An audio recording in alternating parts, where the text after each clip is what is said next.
The House of Khumalo, the esteemed royal family of the former Mthwakazi kingdom, situated in modern-day Matebeleland, Zimbabwe.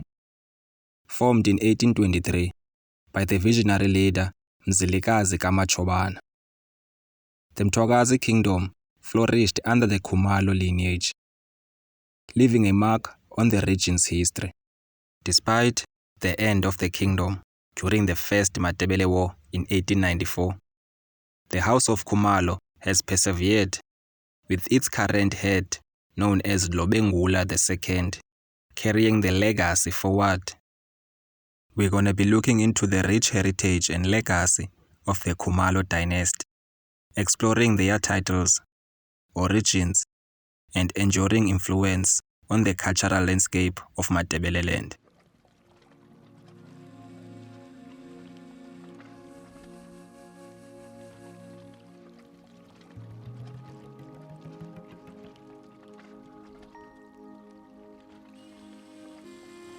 Royal and humble greetings to each and every one. The Khumalo lineage traces back to Khumalo Kamdungu, who settled near the Mkhuze River in northern KwaZulu-Natal, South Africa. Living under the Ndwandwe's influence, they flourished for generations. Khumalo Kamdungwa passed the leadership to his son, Mkhatshwa Khumalo, then to his grandson, Mangete Kamkhatshwa, also known as Zikode. Mangete's three eldest sons branch out the Khumalo house: Mashobane Kamangete, the royal line, Makawozi Hloko Kamangete, and Gasa Kamangete. In the early 19th century, pressure from the expanding Ndwandwe chief, Zwide Kalanga, led the Khumalo to seek assistance from Dingiswayo of the Mthethwa kingdom and his protege Shaka Zulu. During an attempted invasion of Zwide's territory, Dingiswayo was captured and killed, while Shaka Zulu narrowly escaped with the help of Chief Donda Kakasa, prompting Zwide to order the death of three Khumalo chiefs: Beje Kamakawozi, Donda Kakasa, and Mashobane Kamangete. Mzilikazi, the eldest son of Mashobana Kamangete, rose to prominence as a key figure in Shaka Zulu's war against Zwide. After a conflict with Shaka in 1823, Mzilikazi led the Khumalos northward from KwaZulu-Natal. Along the way, he established settlements like Nkungwini, Dinaneni, and Hlahlandlela, with Nkungwini being his strongest. From Nkungwini, Mzilikazi's warriors launched raids on neighboring tribes. However, confrontations with the Voortrekkers in Transvaal forced Mzilikazi and his people to move northward, eventually settling in Matebeleland, now part of Zimbabwe, in 1840. Here, he founded the kingdom of Mthwakazi, with his capital at Kobulawayo. During his travels, Mzilikazi became separated from his clan, but took back control upon his return. Some chiefs who had declared him dead were executed, according to accounts. His son, Nkulumane, was banished and lived among the Bafokeng until his death. Mzilikazi, who had 13 wives and about 40 children, passed away in 1868 and was buried in a cave at Entumbane, Matobo Hills, Zimbabwe. His son, Lobengula, succeeded him as the leader of the House of Khumalo and the king of the Mthwakazi kingdom. In 1868, Lobengula was chosen as the new leader after his father's passing. Despite challenges from rival impis, his bravery in battle earned him the unanimous support of his people and a grand coronation at Mhlahlandlela. The ceremony was a magnificent display of Mthwakazi culture, with warriors dressed in striking attire and performing traditional dances. Lobengula, known for his imposing stature and soft voice, was loved by his people but feared by outsiders. He was cautious of Europeans, especially after gold was discovered in the region, leading him to mistrust visitors and maintain strict border patrols. Despite his wariness, Lobengula granted mining rights but later realized he had been deceived.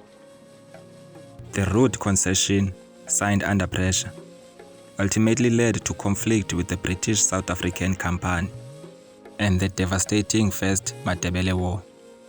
Lobengula's health declined during the conflict, and his death in early 1894 marked the end of the Mthwakazi independence as European settlers took over much of the territory.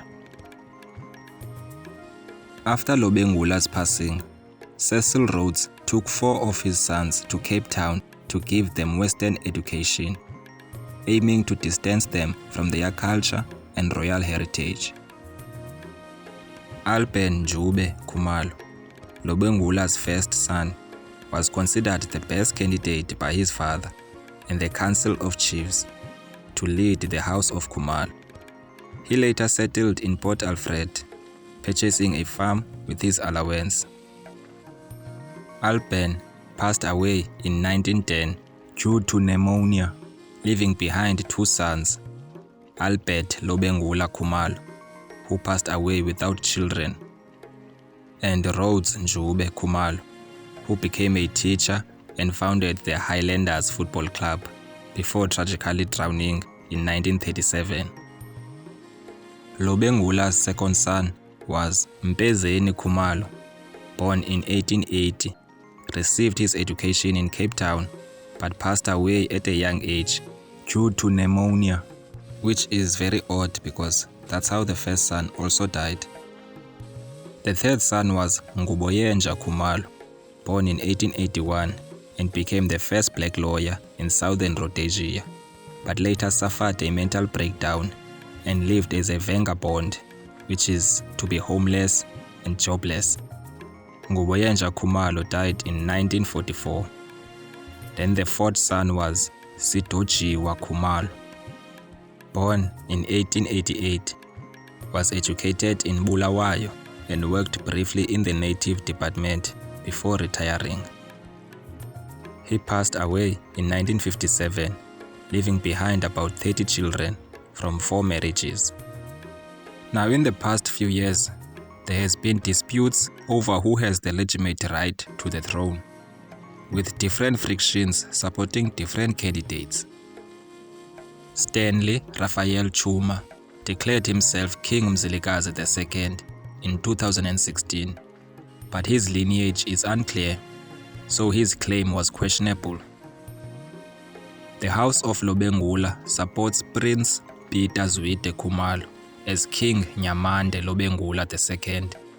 He is a great-grandson of King Lobengula and has a strong claim based on his lineage. Another fiction of the Khumalo house named Bulelani Colin Lobengula Khumalo as the rightful heir in 2018.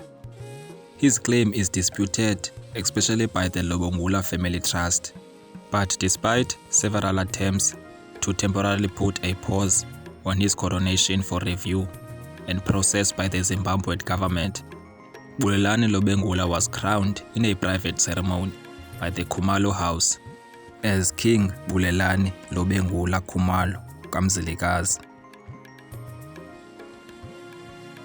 Now that was the House of Khumalo. If you enjoyed this video, be sure to give it a thumbs up. Until the next one, thank you for watching.